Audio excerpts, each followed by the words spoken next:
महापौर बंगल्याचे महापौर निवास हे नाव बदलू नये अशी मागणी पुणे शहर माजी महापौर संघटनेनं महापौर मंजुषा नागपुरे यांच्याकडे केलेली आहे। तर महापौर पदाची प्रतिष्ठा आणि वास्तूची ओळख ही कायम ठेवण्यासाठी पूर्वीचं नाव ठेवावं अशी मागणी संघटनेकडून करण्यात आली।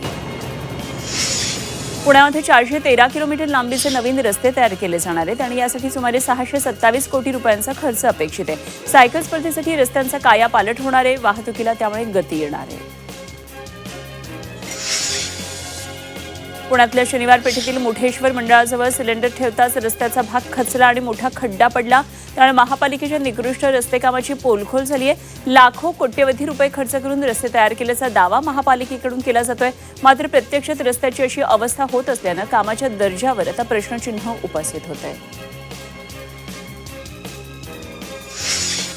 नाशिकच्या जिल्हा रुग्णालयासमोर कुंभार समाजानं रास्ता रोको आंदोलन केलं। सिन्नरच्या दिंडीतल्या अल्पवयीन मुलीवर अत्याचारानंतर आजीचं अपहरण करून खून केल्याचा आरोप यावेळी करण्यात आला। या प्रकरणाची प्रशासनानं दखल घेऊन पीडित कुटुंबाला न्याय द्यावा अशी मागणी करण्यात येते। नाशिकच्या शिवाजी चौकामध्ये भर रस्त्यात एका तरुणाला टोळक्याकडून बेदम मारहाण करण्यात आली। टोळक्यानं तरुणाला मारहाण केल्याचा व्हिडिओ सोशल मीडियावर व्हायरल झाला। या मारहाणीचं कारण अद्याप अस्पष्ट आहे।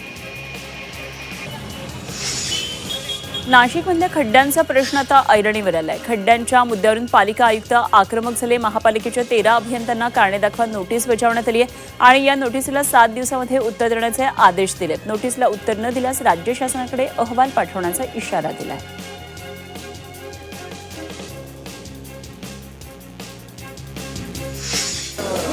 श्रावण महिन्यानिमित्तानं 12वं ज्योतिर्लिंग असलेल्या वेरूळ इथल्या श्री घृष्णेश्वर मंदिरामध्ये दर्शनासाठी होणारी मोठी गर्दी लक्षात घेता मंदिर प्रशासनानं यंदा विशेष नियोजन केलंय।